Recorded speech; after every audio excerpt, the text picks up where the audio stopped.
Alright, my friends, I literally did 10 takes just to get this fucking video right. And I'm not sure I even done it right. This is like take 11. It's discombobulating. It's discombobulating. Dash, in my opinion, ticker symbol DASH, DoorDash, is discombobulating. It hit an all-time high as of Wednesday, March the 27th of 2024 of $143.34 per share upon hitting the high on the Fibonacci's of resistance. It discombobulated. It's down hard, $110.70 per share. The facts and figures don't lie. I found this interesting article. Delivery drivers got higher wages. Now they're getting fewer orders. WSJ, June 22nd of 2024, 5:30 EDT. So yeah, there's a backlash. Consumers are like, hey man, I don't want to pay more for my food delivery service. I'm paying enough. I don't want to pay more. I'm not going to subsidize the new minimum wage hike law. Fuck it. I'm not going to use the service. And I think that's what's happening. Let me see. It says here, New York City now requires that the companies pay couriers at least $19.56 per hour before tips, up from an average of $5.39 per hour before its rules went into effect in December.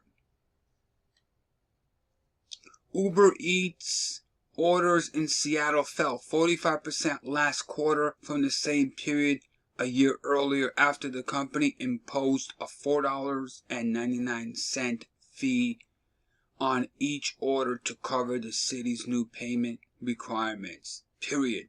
Demand also cooled in New York City, Uber and DoorDash said. Well, $4.99 is just one of the fees. Just one of the fees. It's not cheap. It's a luxury.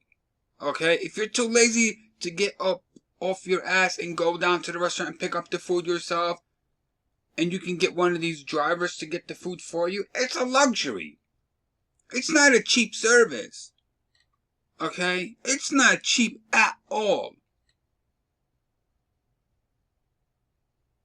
So yeah, consumers don't want to spend more. They don't want to pay more. They don't want to subsidize the drivers. They're saying, fuck this. We don't care. Maybe the new rate hikes is motivating people to get up off their ass and get the food themselves. So yeah, it is what it is, right? Also found another article. Check this out. Gut-wrenching day. 30-year-old San Francisco McDonald's forced to close its doors after $20 minimum wage mandate.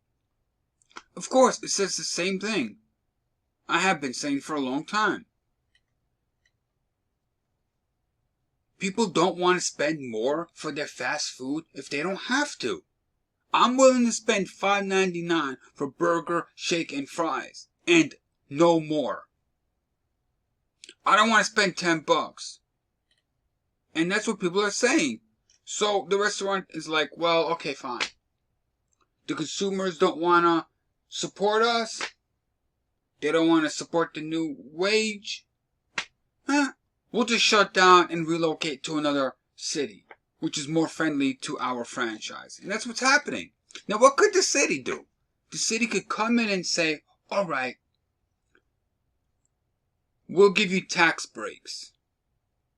Or we will subsidize you so that you will be able to comply with the $20 wage hike.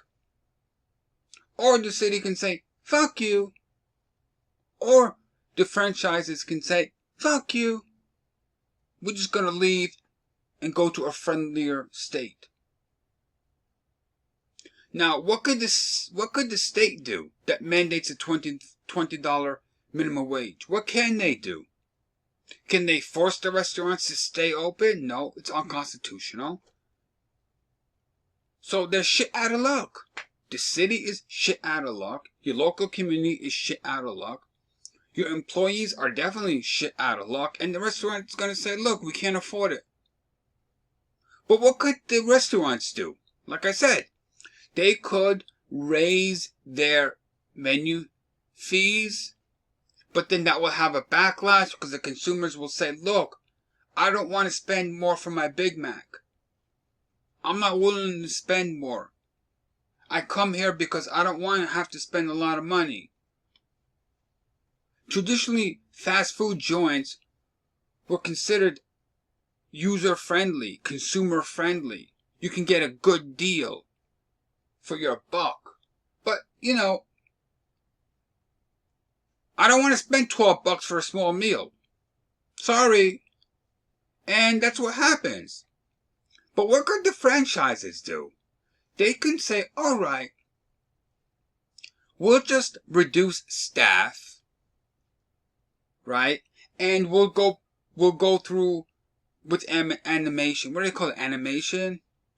We'll get rid of the cashiers. We'll go through, we'll put in some kiosks, and we'll make it more like, what do you call that? What do you call that kind of service where like what's that service called? Where you go into, where like you do your own thing. And that could be the future. Where you just go into one of these fast food joints and you just punch in on a kiosk screen, I want this, I want that, I want that, and then you go and you get it yourself. Like one of those automated systems where you might only have one or two people on staff, the manager and maybe some other person to monitor the computer program, and that would be it. Everything would be automated. And that could be the solution. And then nobody will have a job. And a hamburger could be like I don't know, 50 cents. But no one could afford it because no one's going to have a job. So who go figure, right? Go figure. What the fuck do I know? Anyway, thank you, Gavin. Very smart. Very smart, man. I hope he runs for president. Because we could use a guy like him. Anyway, that's all I have to say.